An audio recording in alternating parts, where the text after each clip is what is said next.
नमस्कार। नई परख के राष्ट्रीय मुद्दा कार्यक्रम में आपका स्वागत है। आज के इस कार्यक्रम में हम भारतीय राजनीति में मुस्लिमों की स्थिति के बारे में चर्चा करेंगे। हम राष्ट्रीय मुद्दा कार्यक्रम में आमतौर पर रोज़मर्रा की राजनीति के बारे में, उससे जुड़े अलग-अलग मुस्लों मसलों के बारे में विश्लेषण प्रस्तुत करते हैं। आज जब हम जिस मुद्दे पर चर्चा कर रहे हैं, यानी कि भारत की राजनीति में मुस्लिमों की स्थिति, उसमें यह मुद्दा आज 1-2 दिनों में कोई चर्चा में नहीं आया है, लेकिन हमारे देश की राजनीति को समझने के संदर्भ में इस मुद्दे की गहरी पड़ताल की ज़रूरत है और इसी संदर्भ में आज हम ये चर्चा कर रहे हैं कि किस तरीके से जो मुस्लिम हैं, उनका प्रतिनिधित्व भारतीय राजनीति में बदला है या किस तरीके से जो मुस्लिमों के प्रति जो पार्टियाँ हैं, उनका जो रवैया है, वो पहले की तुलना में बदला है। अगर हम अपने देश की जनगणना पर ध्यान दें, तो हम ये पाएँगे कि हमारे देश की जनसंख्या में मुस्लिमों का हिस्सा 14.2% है और अगर हम लोकसभा में इनके प्रतिनिधित्व पर ध्यान दें, तो हम ये पाएँगे कि पिछले लोकसभा चुनाव में यानी कि 2019 के चुनाव के बाद कुल 27 लोकसभा में मुस्लिम सांसद थे। उसके पहले इनकी संख्या 23 थी। सबसे मज़ेदार बात यह है कि कभी भी यह संख्या 49 से ज़्यादा नहीं गई। सबसे ज़्यादा 1980 के चुनाव के बाद 49 मुस्लिम सांसद चुने गए थे। लेकिन कुछ ऐसे बदलाव हुए हैं हमारे देश की राजनीति में, जिसके कारण से राजनीति में मुस्लिमों की उपस्थिति और उनके रिप्रेजेंटेशन या प्रतिनिधित्व का मसला काफ़ी महत्वपूर्ण बन गया है। मिसाल के तौर पर भारतीय जनता पार्टी लोकसभा के चुनाव में मुसलमानों को टिकट नहीं देती है। मिसाल के तौर पर हमेशा ही देश की राजनीति में सांप्रदायिकता 2014 के बाद एक मुद्दे के रूप में मौजूद रहती है और मुस्लिमों के खिलाफ, मुस्लिमों के बरक्स हिंदुओं को गोलबंद करने की कोशिश की जाती है। इन्हीं सब स्थितियों के संदर्भ में आज हम प्रोफ़ेसर अभय कुमार दुबे के साथ भारत की राजनीति में मुस्लिमों की स्थिति के बारे में चर्चा करेंगे। अभय सर नमस्कार। नमस्कार। मैं पहला प्रश्न इस संदर्भ में यही आपके सामने रखना चाह रहा हूँ कि जी। अगर हम 2014 को एक ऐसी स्थिति के रूप में माने जहाँ पर भारतीय जनता पार्टी पूर्ण बहुमत के साथ सत्ता में आती है, तो उसके पहले की राजनीति में मुस्लिमों की स्थिति और उसके बाद की राजनीति में मुस्लिमों की स्थिति को हम किस रूप में देख सकते हैं? देखिए, भारतीय जनता पार्टी तो घोषित रूप से मुसलमान विरोधी विचारधारा पे चलती है। राष्ट्रीय स्वयंसेवक संघ की वो राजनीतिक भुजा है और राष्ट्रीय स्वयंसेवक संघ ये मान के चलता है कि देश में हिंदू राष्ट्र की स्थापना होनी चाहिए। ये अलग बात है कि वो हिंदू की व्यापक परिभाषा में उनके मौजूदा सरसंघचालक मोहन भागवत ने मुसलमानों को भी शामिल कर लिया है। यानी वो कह रहे हैं कि हिंदू कोई धर्म नहीं है, हिंदू एक जीवन शैली है और भारत के मुसलमान भी उसी जीवन शैली के वाहक हैं और सबका डीएनए एक है, इस प्रकार की भाषा इस्तेमाल वो करते हैं। लेकिन ये तो बातें हैं, बातों को आप अलग रख दीजिए। एक है संगठन सकल हिंदू समाज और दूसरा है हिंदू आक्रोश मोर्चा। ये दोनों संगठन महाराष्ट्र में पिछले कुछ महीनों में बहुत सारी लाखों लाख हिंदुओं की रैलियां निकाल चुके हैं, जो कि लव जिहाद और इस तरह के जो मुद्दे हैं, सांप्रदायिक मुद्दे हैं, उनके इर्द-गिर्द हुई हैं। ये बात सही है कि ये सकल हिंदू समाज और हिंदू आक्रोश मोर्चा आधिकारिक रूप से राष्ट्रीय स्वयंसेवक संघ का सदस्य नहीं है, ये संघ परिवार के नहीं है। लेकिन बड़े पैमाने पर भारतीय जनता पार्टी के कार्यकर्ता और संघ परिवार के स्वयंसेवक और संघ परिवार के मोर्चा संगठनों के स्वयंसेवक के सदस्य भी इन कार्यक्रमों में भाग लेते हैं। तो साफ बात है कि जो मंच से बात की जाती है, व्यवहार में वो नहीं है। व्यवहार में एक मुसलमान विरोधी राजनीति लगातार बिना रुके हुए विभिन्न मंचों से बदल-बदल कर बातें करते हुए की जाती है। तो मुसलमान 2014 के बाद से लगातार अपने आप को कोने में धकेला जाते हुए देख रहे हैं। भारतीय जनता पार्टी ने अब शायद एक आध कहीं मुसलमान को कभी वो टिकट देती है, वरना आमतौर पर मुद्दतों तक किसी भी मुसलमान को टिकट देने से लगातार इनकार किया और उसका तर्क ये होता था कि मुसलमान जब हमें वोट ही नहीं देते, तो हम मुसलमान को टिकट क्यों दें? तब उनसे जवाब में ही कहा जाता था, जब मुसलमानों को आप टिकट ही नहीं देते, तो मुसलमान आपको वोट क्यों दें? तो पहले मुर्गी हुई कि पहले अंडा होगा, इस बात को ये इस तरह की बहस थी।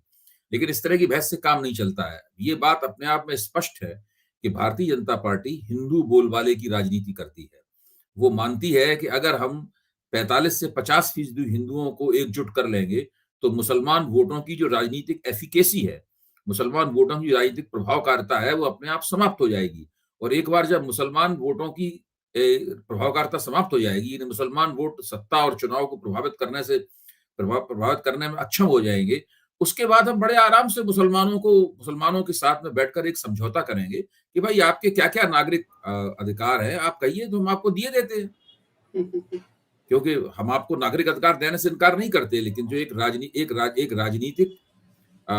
राजनीतिक हस्ती के तौर पर एक मुसलमान की जो इच्छाएं हैं और वो अपने वोट से सत्ता को प्रभावित होते देखना चाहता है, बड़े पैमाने पे की गई हिंदू गोलबंदी के कारण वो इच्छा उसकी परवान नहीं चढ़ती और ये चुनाव दर चुनाव हो रहा है।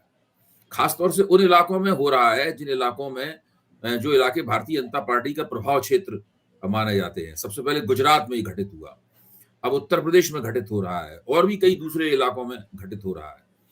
लेकिन इसी के साथ-साथ हमें ये भी नहीं भूलना चाहिए कि ऐसा सारे देश में घटित नहीं हो रहा है। अगर हम ये मानेंगे ऐसा सारे देश में घटित हो रहा है तो गलती होगी। आप देखिए दिल्ली की विधानसभा चुनाव में ऐसा घटित नहीं होता है। मुसलमान वोट हिंदुओं के एक प्रिय नेता अरविंद केजरीवाल, जिनको हिंदू समाज भी पसंद करता है, उनको पसंद करते हैं और दोनों मिलकर भारतीय जनता पार्टी को करारी शिकस्त देते हैं यहाँ पर। उसी के साथ में आप बिहार में देखिए, बिहार में राष्ट्रीय जनता दल के साथ मुसलमान खड़े होते हैं, जो मुख्य तौर पर यादवों की पार्टी है, यादव जो हिंदू समाज के सदस्य हैं, या पिछड़ी जातियों की पार्टी है, जो ज्यादातर उसमें हिंदू समाज के सदस्य होते हैं, हालांकि मुसलमानों में भी पिछड़ी जाति के लोग होते हैं और बड़े पैमाने पे होते हैं। तो वहां पर मुसलमान इन लोगों के साथ जुड़कर अपना मतदान करते हैं। और पिछली बार तो तेजस्वी ने लगभग भारतीय जनता पार्टी और नीतीश कुमार के गठजोड़ को हरा ही दिया होता, और अब नीतीश कुमार तेजस्वी के साथ आ गए हैं, तो अब तो मुसलमान और भी ज्यादा उत्साहपूर्वक उनको वोट करेंगे, क्योंकि उन्हें साफ दिखाई पड़ता है कि वो भारतीय जनता पार्टी को ये गठबंधन परास्त कर सकता है। इसी तरह आप दक्षिण भारत में देखिए, दक्षिण भारत में भी मुसलमान वोटों की एफिकेसी कायम है। दक्षिण भारत में भी मुसलमान वोटों की प्रभावकारिता कायम है। और भी कई ऐसे राज्य हैं जहां मुसलमान वोट अपने सही सामाजिक समुदायों के साथ जब गठजोड़ करते हैं तो उनकी राजनीतिक प्रभावकारिता उन्हें हासिल होती है। तो ये सारे देश में अलग अलग स्थिति है, लेकिन भारतीय जनता पार्टी का जो प्रभाव क्षेत्र है, यानी जिन इलाकों को उसने, गुजरात को, फिर उत्तर प्रदेश को हिंदुत्व की प्रयोगशाला के तौर पर बनाया है, वहां पर वो ऐसा नहीं कर पा रहे हैं, क्योंकि वहां से सीटें बहुत ज्यादा संख्या में जाती हैं। उत्तर प्रदेश सीटें 80 की संख्या में जाती हैं और वहां मुसलमानों की आबादी करीबन देश की आबादी से ज्यादा है। देश में आपने 14 दशमलव कुछ बताया, लेकिन वहां मुसलमानों की आबादी करीबन 20% के आसपास है। तो वहां पर दिक्कत होती है, इस बात से काफी उलझन होती है वहां पर। एक जमाना था जबकि कांग्रेस को लगातार मुसलमान वोट देते थे, तो कांग्रेस के ऊपर आरोप लगाया जाता था कि मुसलमानों को वो वोट बैंक की तरह इस्तेमाल करती है, लेकिन ये बात बहुत पुरानी हो गई।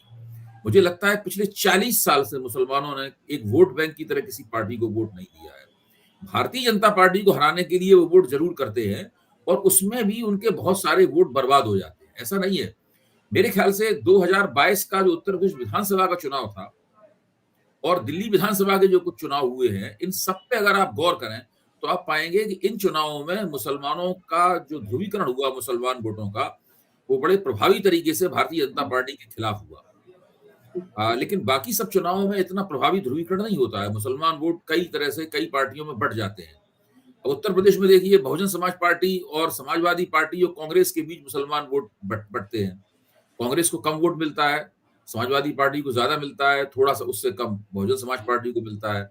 पिछले चुनाव में कांग्रेस को बिल्कुल वोट नहीं मिला और बहुजन समाज पार्टी को भी बिल्कुल वोट नहीं मिला, क्योंकि उसने भी चुनावी मुहिम ही ठीक से नहीं चलाई। तो सारे के सारे वोट अखिलेश यादव यानी समाजवादी पार्टी की झोली में चले गए। लेकिन इस तरह की असाधारण गोलबंदी मुसलमानों की, ऐसा असाधारण कम देखने को आया है। तो ये है मुसलमान वोटों की स्थिति और उनकी प्रभावकारिता को समाप्त करने का जो मंसूबा है भारतीय जनता पार्टी का, उसको हम लगातार कारगर होते हुए देख रहे हैं, खासतौर से उन क्षेत्रों में जो भारतीय जनता पार्टी का कैचमेंट एरिया है। एक जो प्रश्न मेरे दिमाग में आ रहा है वो ये कि क्या जब भारतीय जनता पार्टी का इस रूप में जब उदय नहीं हुआ था और बाकी दल, विशेष रूप से कांग्रेस का बोलबाला था या उसकी बड़ी बड़ी महत्वपूर्ण भूमिका थी, तब भी मुस्लिमों को मुख्य धारा की राजनीति से जोड़ने के बजाय, जिसे बार-बार भारतीय जनता पार्टी तुष्टीकरण की राजनीति कहती है, उस रणनीति की तरफ कांग्रेस ने ज़्यादा ध्यान दिया। जैसे देखिए, ये भाजपा का फिक्रा है तुष्टीकरण। हमें उस फिक्रे को फेस वैल्यू पे नहीं लेना चाहिए। ये नहीं कि भाजपा ने फिक्रा दे दिया है तुष्टीकरण, तो हम भी इस तुष्टीकरण बोले लगे। मुसलमानों का तुष्टीकरण कब हुआ है? मुसलमानों का तुष्टीकरण होता तो मुसलमानों को बहुत बड़े पैमाने पर रोजगार मिलते, मुसलमानों को शिक्षा में उनकी बड़े पैमाने पर मौजूदगी होती, उसके लिए उसे उन्हें विशेष प्रोत्साहन दिया जाता। या अब देखिए मान लीजिए हज पे जाने वाले मुसलमानों को सब्सिडी दी जाती है, या उनके जो धार्मिक अधिकार, उनके जो मजहबी अधिकार हैं, उन मजहबी अधिकारों की सुरक्षा का राज्य वायदा करता है। तो देखिए ये हमारे संविधान में व्यवस्था है। संविधान में व्यवस्था है कि जो समुदायों के जो सांस्कृतिक अधिकार होंगे, उन सांस्कृतिक अधिकारों की परवाह भारतीय राज्य को करनी होगी। इसी दृष्टि से भारत का संविधान दुनिया के अन्य संविधानों से अलग है, और पश्चिमी संविधान वेत्ता जो है इसीलिए भारत के संविधान की आलोचना भी करते हैं कि यहाँ पे व्यक्ति के अधिकारों के ऊपर सामुदायिक अधिकारों को भी प्रमुखता दी गई है। तो ये भारतीय संविधान की एक विशेषता है। भारतीय राज्य की ये जिम्मेदारी बनती है, अगर भारतीय जनता पार्टी भारतीय राज्य की बागडोर अपने हाथ में रखती है, उसके हाथ में है, तो उसकी भी जिम्मेदारी बनती है कि मुसलमानों के नागरिक अधिकारों की और मुसलमानों के मजहबी अधिकारों की और उनके अन्य सांस्कृतिक अधिकारों की, शिक्षा में उनकी भागीदारी की, इन तमाम चीजों, इन तमाम बातों का वो सम्मान करें। अच्छा, भारतीय जनता पार्टी की तरफ से कुछ तर्क भी आते हैं, उनके कुछ तर्क वाजिब भी हैं। जैसे कि भाजपा वाले कहते हैं कि हमारी जो योजना है, यानी जो उनकी सब्सिडी स्कीम्स हैं, उन सब्सिडी स्कीम तो हम इस आधार पे तो उसका लाभ वितरित नहीं करते कि कौन हिंदू है कौन मुसलमान है। अगर मुफ्त अनाज की एक श्रेणी है कि इस आमदनी के लोगों को मुफ्त अनाज दिया जाएगा, तो अगर उस श्रेणी में हिंदू आते हैं तो हिंदुओं को ही मिलता है, और मुसलमान आते हैं तो मुसलमानों को ही मिलता है। और वास्तव में इस तरह की श्रेणियां तो बनाई नहीं जा सकती कि उसमें श्रेणी बनाने से ही मुसलमान उससे अलग हो जाएं। तो इस स्तर पे भारतीय जनता पार्टी की सरकार मेरे ख्याल से मोटे तौर पे सही कहती है। संघ परिवार और भाजपा को जो दिक्कत है मुसलमानों से वो ये है कि जब वो लोग राजनीति करते हैं और राजनीतिक दावेदारियां करते हैं, तो उस वक्त उनकी दावेदारियां हिंदुओं के बराबरी की वाली होती हैं। मतलब वो चाहते हैं कि जितना हिस्सा हिंदुओं को मिले उतना ही हिस्सा हमको मिले, ऐसा भारतीय जनता पार्टी वालों का कहना है। भारतीय जनता पार्टी को जो आपत्ति है उसको सही तौर पर समझने की हमें जरूरत है। भले ही उस बात को ना कहें, तो वो समान वो प्रतिनिधित्व की दावेदारी से आगे जाकर वो पैरिटी की या समकक्षता की दावेदारी करते हैं। और भाजपा का आरोप यह है कि उसके पीछे मानसिकता ये होती है, कभी हम इस मुल्क के हुक्मरान थे, सदियों तक हुक्मरान थे, इसलिए हम ये दावेदारी कर रहे हैं। तो इस प्रकार ये बहस जो है, बहस का असली रंग ये है, भले ही मंच से कुछ और कहा जाए।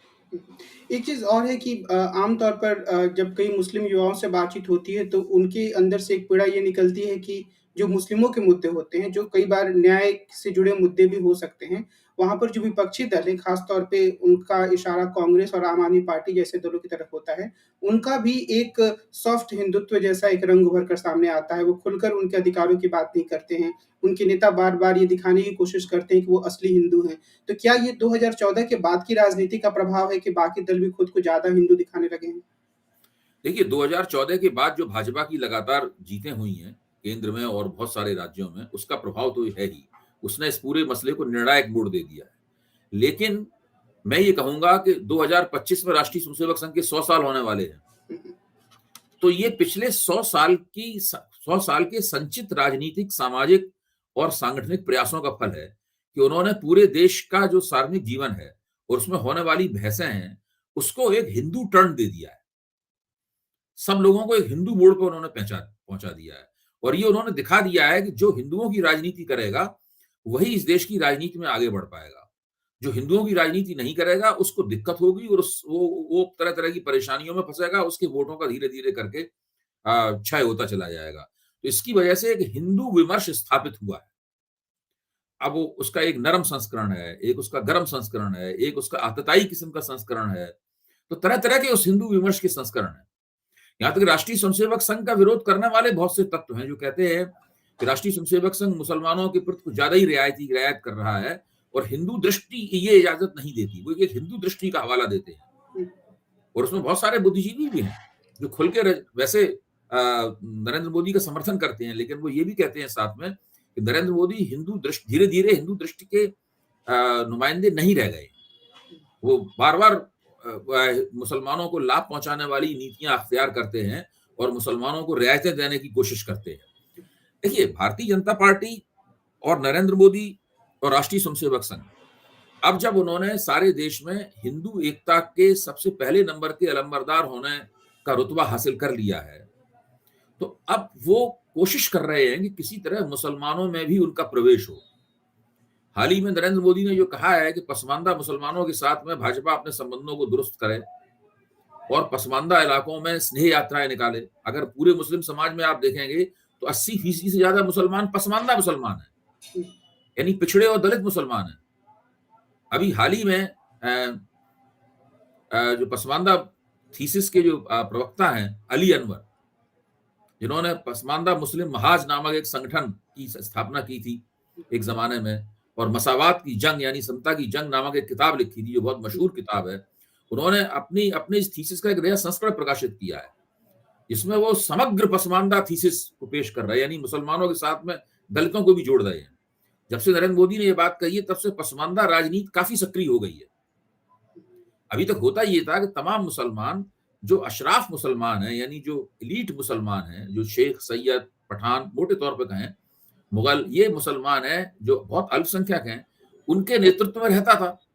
बातें पसमानदाओं के हित की भी होती थी, लेकिन अंततः ये जो अशराफ जिनके साथ होते थे, एक जमाने में वो कांग्रेस के साथ होते थे तो मुसलमान कांग्रेस को वोट देते थे। आज वो सामाजिक न्याय की पार्टियों के साथ हैं। उत्तर प्रदेश में वो मुलायम सिंह, अखिलेश यादव की पार्टी के साथ हैं, बिहार में वो मोटे तौर पर तेजस्वी यादव की पार्टी के साथ में है, तो वो वहां पे वोट देते हैं। कई जगहों पर वो लोग कांग्रेस के साथ भी हैं, तो कई प्रांतों में कांग्रेस को भी मुसलमानों के वोट मिलते हैं। और आपको ध्यान रखना चाहिएगा, अभी भी देश में करीब 35% मुसलमान वोट कांग्रेस को जाता है। भले ही उनको बिहार में मुसलमान वोट ना मिलते हो, उत्तर प्रदेश में मुसलमान वोट ना मिलते हो, या दिल्ली में मुसलमान वोटों का टोटा उनको रहता हो, लेकिन देश के यही पूरा देश नहीं है, काफी इलाकों में मुसलमान वोट कांग्रेस के साथ जाता है।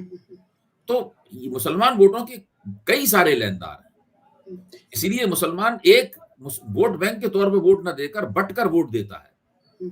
इसलिए ये पूरी बात ही गलत है कि मुसलमान एक वोट बैंक की तरह व्यवहार करता है, जो पार्टियां उसे वोट बैंक की तरह व्यवहार करने के लिए उकसाती हैं। एक जमाने में इस प्रकार की बात कही जा सकती थी, लेकिन वो जमाना 40 साल पीछे छूट चुका है। जी। एक जो राजनीतिक दल है, जो असदुद्दीन ओवैसी का राजनीतिक दल है, वो खुले रूप में ये अपनी मुस्लिम आइडेंटिटी को सामने रखता है और उसके बाद वो उससे दलित और किसी और चीज़ को जोड़ने की कोशिश करते हैं। तो उनकी जो राजनीति है, जो कि मुस्लिमों को केंद्र में रखकर है, और वो अलग-अलग जगहों पर जाकर चुनाव भी लड़ते हैं, और कई टीकाकार मानते हैं कि बिहार में अगर आरजेडी हारी पिछले विधानसभा चुनाव में, तो उसमें ओवैसी की पार्टी की बड़ी भूमिका थी। तो इस तरह की जो राजनीति है, क्या मुस्लिम युवा उस तरफ आकर्षित हो रहे हैं और वो एक अलग पहचान के साथ अपनी राजनीति को स्थापित कर पाएँगे? आपका इसके बारे में क्या मानना है? देखिए, मेरा मानना है कि इस तरह की राजनीति के सफल होने के मौके बहुत ही कम हैं।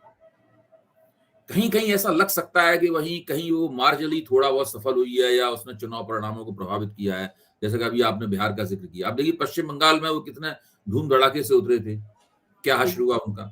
अभी उत्तर प्रदेश में कितने धूम-धड़ाके से उतरे थे, यहाँ तक कि मीडिया में उनके और योगी और बनाम ओवैसी को ही दिखाया जाता था। लेकिन देखिए वहाँ उनका क्या हश्र हुआ। हुँ, तो ऐसी बात नहीं है। जो उनका जो हल्ला-गुल्ला होता है, जो मुस्लिम युवक चेहरे होते हैं, जो उनकी भव्य रैलियाँ होती हैं, तो उसमें से सवाल तो ये भी उठता है कि भाई जो नेता पुराने हैदराबाद का नेता है केवल, यानी जिसका जनाधार केवल पूरे हैदराबाद में भी नहीं, हैदराबाद का जो पुराना शहर है चार मीनार वाला, हुँ, केवल वहां तक सीमित है। अगर और कहीं से चुनाव लड़े तो उसके जीतने के लाले पड़ जाएंगे। उनकी पारिवारिक जमीन वही है राजनीति की। वो व्यक्ति पूरे देश में घूमकर 50-50, 100-100 सीटों के ऊपर कैसे चुनाव लड़ता है, वो कैसे इतनी इतनी भव्य रैलियां करता है। मुस्लिम समाज तो बहुत पैसे वाला समाज नहीं है। ऐसा तो नहीं है कि मुसलमानों की, अगर मुसलमान समाज इतने बड़े पैमाने पर उनको चंदा दे रहा होता तो वोट भी देता साथ में, लेकिन वोट तो उनको मुसलमानों की नहीं मिलते हैं। कहीं कभी कभार किसी निर्वाचन क्षेत्र में किन्हीं खास परिस्थितियों की वजह से मिल जाते हैं, लेकिन मोटे तौर पे तो नहीं मिलते हैं। तो वो इतना चुनावी खर्चा कैसे कर पाते हैं?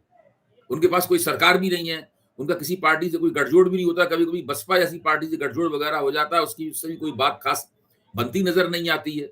यहाँ तक कि वो बसपा को मुसलमान वोट भी नहीं ट्रांसफर करा पाते हैं। हुँ, तो ये जो करोड़ों करोड़, सैकड़ों करोड़ रुपए जो चुनावों में वो खर्च करते हैं, ये धन कहाँ से आता है? हुँ, इसकी ये चीज जो है वो मुसलमान जो मतदाता हैं उनके मन में भी संदेह की बात करती है। अभी एक गुजरात के एक जो मुस्लिम नेता हैं, तो वो उनसे जब ओवैसी के बारे में बात हो रही थी, मुस्कुरा के बोले कि हम लोग गुजरात में इनको ग्रीन कमल कहते हैं। गुजरात में हमने इनका नाम ग्रीन कमल कर रख छोड़ा है। जैसे ही वो आते हैं हम लोग कहते हैं देखो ये ग्रीन कमल आ गया, ग्रीन कमल आ गया। इससे आप अंदाजा लगा सकते हैं कि मुसलमान वोटरों में उनकी साख कैसी है।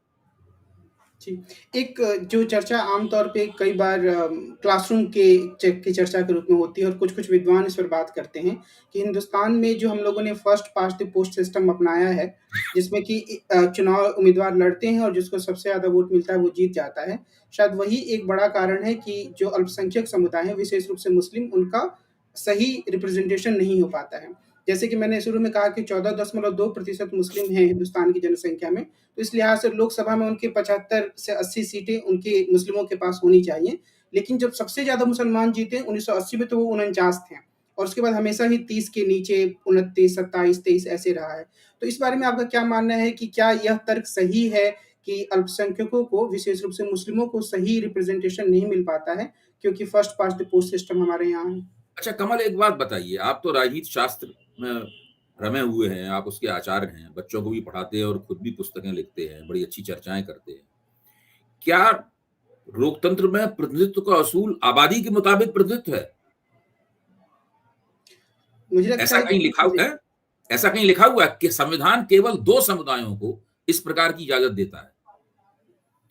जो अनुसूचित जातियां हैं, यानी जो पूर्व अछूत हैं, उनको आबादी के मुताबिक उनके लिए निर्वाचन क्षेत्र आरक्षित हैं और अनुसूचित जनजातियां यानी जो आदिवासी हैं, उनके लिए निर्वाचन क्षेत्र 9% का उनको रिजर्वेशन है और 15% का रिजर्वेशन अनुसूचित जातियों को है। इनके अलावा देश के किसी भी समुदाय को आबादी के मुताबिक आरक्षण नहीं है और मुसलमानों को अलग से मतदाता मंडल मिले या अलग से उनके लिए निर्वाचन क्षेत्र आरक्षित हो, अलग मतदाता मंडलों के खिलाफ गांधी जी ने कितना बड़ा संग्राम छेड़ा था, आपको याद होगा। गांधी जी ने जो कुछ बड़ी लड़ाइयां छेड़ी, उसमें एक बड़ी लड़ाई ये भी थी कि वो किसी को भी कोई अलग किस्म का अलग मतदाता मंडल नहीं देना चाहते थे। न वो अछूतों के अलग मतदाता मंडल के पक्ष में थे, न मुसलमानों के अलग मतदाता मंडल के पक्ष में थे। तो कम्युनल कॉन्स्टिट्यूएंसीज यानी सांप्रदायिक आधार पर निर्वाचन क्षेत्रों का बंटवारा या उनका आरक्षण, ये अगर एक बार हो गया तो ये तो देश की राजनीति को हमेशा हमेशा के लिए विषाक्त कर देगा। यानी आप एक ऐसे निर्वाचन क्षेत्र की कल्पना कर रहे हैं जहां पर मुसलमान के अलावा और कोई चुनाव नहीं खड़ा हो सकता। यही तो कह रहे हैं ना आप, जैसा अनुसूचित जातियों और अनुसूचित जनजातियों के साथ होता है। आप कल्पना कीजिए कि इसका क्या हश्र होगा। अच्छा, जहां तक यह है कि आबादी के मुताबिक उनकी सीटें क्यों नहीं आती हैं, ये दावा तो कोई सैद्धांतिक रूप से, व्यवहारिक रूप से कोई कर ही नहीं सकता। भाई एक जमाने में पिछड़ी जातियों का जितनी आबादी में हिस्सा था, उतनी सीटें तो उनको नहीं आती थी उनको। फिर जब पिछड़ी जातियों ने राजनीति में अपनी भागीदारी बढ़ाई और उन्होंने तरह तरह के सहयोग समझौते करने शुरू किए, तरह तरह के गठजोड़ करने शुरू किए और इस तरह से उन्होंने राजनीति की, काफी लंबे अरसे बाद उनकी संख्या विधायिकाओं में बढ़ने लगी। अब भाई मुसलमान लोग अपने आप को अल्पसंख्यक कहते हैं, हालांकि मौलाना आजाद उन्हें अल्पसंख्यक नहीं कहते थे। मौलाना आजाद कहते थे कि देश का दूसरा सबसे बड़ा बहुमत है, मेजोरिटी है ये। लेकिन अब मुसलमान लोग अपने आप को अल्पसंख्यक मानने लगे हैं और ठीक भी है। तो अब वो उनको अपने आप से पूछना चाहिए कि उनके देश के दूसरे अल्पसंख्यकों से किस तरह के ताल्लुकात हैं। अकेले अल्पसंख्यक नहीं है, सिख भी उस लिहाज से अल्पसंख्यक हैं, जैन उस लिहाज से अल्पसंख्यक हैं, बौद्ध उनको अल्पसंख्यकों का दर्जा मिला हुआ है इन समुदायों को, ईसाई अल्पसंख्यक हैं। तो क्या मुस्लिम अल्पसंख्यक समुदाय जो इन तमाम अल्पसंख्यक समुदायों के मुकाबले बहुत बड़ा है, कई गुना बड़ा है, उसके इन अल्पसंख्यक समुदायों से संबंध कैसे है? जब इन अल्पसंख्यक समुदायों पर बहुसंख्यकों का अत्याचार होता है तो मुसलमानों में मुसलमान उसके ऊपर क्या करते हैं? मुसलमानों का नेतृत्व क्या करता है? दिल्ली में जितने बड़े पैमाने पर 1984 में निर्ममता पूर्वक हजारों सिखों को जलाया गया जिंदा, उनको लूटा गया, उस वक्त दिल्ली का जो मुसलमान है, जो काफी बड़ी संख्या में है, उसने क्या किया? ये तो सवाल मैंने मुस्लिम मजलिस मशावरात के कार्यक्रम में उठाया था। मुझे इसका कोई भी संतोषजनक उत्तर नहीं मिला। किसी ने कहा कि हमने एक बयान जारी कर दिया था, किसी ने कहा अरे हमने कुछ तो मतलब अपनी अपील जारी की थी। हमने आपकी हैसियत के बयान जारी करने और अपील जारी करने की है। तो आपके खिलाफ जब सांप्रदायिक हिंसा हुई तो और लोग भी बयान जारी कर देंगे और अपील जारी कर देंगे। फिर आप देश के दूसरे समुदायों से क्यों उम्मीद करते हैं कि वो आपके आपके पक्ष में खुलकर आएंगे? तो जो मुस्लिम राजनीति है उसका एक खास तरह का किरदार रहा है। ये अपने आप में डूबी हुई राजनीति है, अपने आप में सीमित राजनीति है। ये खुलती नहीं है, ये इसके दरवाजे बंद रहते हैं। आज आजादी के तुरंत बाद जो स्थिति थी, राजनीति के बुनियादी किरदार में कोई अंतर नहीं आया है। तो मैं चाहता हूं और आप भी चाहते हैं और हमारे जैसे आप जैसे लोग भी चाहते हैं कि मुसलमानों को उनके पूरे नागरिक अधिकार मिले, उनको अपनी पूरी राजनीतिक अभिव्यक्ति का मौका मिले, उत्तरोत्तर संसद और विधायिकाओं में उनके नुमाइंदे बढ़ें, इस तरह की स्थितियां पैदा हों। लेकिन इस तरह की स्थितियां पैदा करने के लिए स्वयं उनको पहलकदमी करनी पड़ेगी। बिल्कुल। दूसरे वो असल में केवल अपने धार्मिक अधिकारों की सुरक्षा करने तक ही हर चीज को सीमित रखना चाहते हैं। अपने समाज के अंदर भी कोई बहुत ज्यादा तब्दीलियां आए, उनके समाज में चीजें बदलें। आजकल कुछ आवाजें उठने लगी हैं और कुछ बातें होने लगी हैं उनके समाज के भीतर से भी, लेकिन वो बहुत ही कम है। जितना होना चाहिए उतना नहीं है उसमें। तो ये बहुत सारी ऐसी समस्याएं हैं जिनकी वजह से उनको राजनीतिक नुकसान उठाना पड़ता है। मैं ये सब इसलिए नहीं कह रहा हूं कि जो सांप्रदायिक राजनीति होती है और हिंदू बहुसंख्यकवाद की राजनीति है और उसका जो बोलबाला है, उसकी जो कामयाबी है, मैं उस मुसलमानों की दिक्कतों के लिए उसके महत्व को कम करके आंक रहा हूं। मैं ये नहीं कह रहा हूं, वो तो मैं पहले ही कह चुका हूं कि जब से ये राजनीति परवान चढ़ी है तब से मुसलमान पूरी तरीके से अपने आप को आरक्षित महसूस कर रहे हैं। वो महसूस करते हैं कि उन्हें कोने में धकेल दिया गया है, वो महसूस करते हैं उनकी राजनीतिक पहलकदमी को उनसे छीन लिया गया है, और मोटे तौर पर बहुत सारी बातें सही भी है। लेकिन इस समस्या से निकलने का क्या तरीका है? ऐसा नहीं है कि समाज के अन्य गैर मुसलमान हिस्से आगे बढ़कर उनको उठाएंगे, इस समस्या से आगे निकालने की कोशिश करेंगे। उनको खुद ही कोई रास्ता निकालना पड़ेगा। छोटा मोटा समुदाय नहीं है ये, उनको खुद ही कोई रास्ता निकालना पड़ेगा, और उस प्रकार का रास्ता निकालने में वो मोटे तौर पर न केवल नाकाम है बल्कि रास्ता निकालने की कोई उनमें इच्छा और पहलकदमी भी नहीं दिखाई पड़ती। तो आज की बातचीत में हमने मुस्लिम राजनीति से जुड़े विविध मुद्दों पर, विविध पहलुओं पर चर्चा की, और मुख्य रूप से जो बात उभर कर सामने आई वो यही कि जो मुस्लिम समाज है और वहाँ पर जो बुद्धिजीवी तबका है, उसको अपने समाज के भीतर राजनीतिक बहस को और तेज करना होगा, जिससे कि वह अपने अधिकारों के बारे में ज़्यादा जागरूक हो पाए और राजनीति में अपने आप को ज़्यादा सक्रिय बना पाए। तो अभय सर, आपको इस बातचीत के लिए बहुत-बहुत धन्यवाद। नमस्कार। अगले अंक में हम मिलते हैं और एक अन्य मुद्दे पर विस्तार से बातचीत करेंगे। नमस्कार। जरूर।